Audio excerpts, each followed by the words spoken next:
آپ لوگ جہاں پر قرآن اور حدیث کی بات آ جاتی ہے وہاں پھر کسی عالم کی بات نہیں مانتا. ایسا ہی ہے. بالکل ایسے ہی.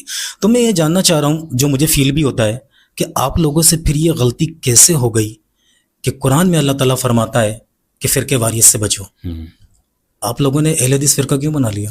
میں دو ٹوک لفظوں میں یہ بات آپ کے سامنے رکھ دیتا ہوں کہ اہل حدیث کسی فرقے کا نام نہیں ہے. بات یہ ہے کہ ہم اصل کو دیکھیں گے کہ اصل کیا ہے. اصل قرآن ہے اور اصل حدیث ہے.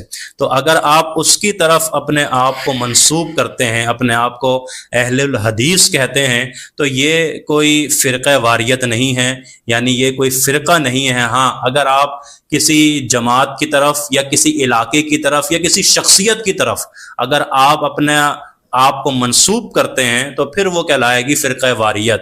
ہم تو حدیث رسول صلی اللہ علیہ وآلہ وسلم کی طرف اپنے آپ کو منسوب کر رہے ہیں، اس لیے آپ کو اہل حدیث کہلوا رہے ہیں اپنے آپ کو.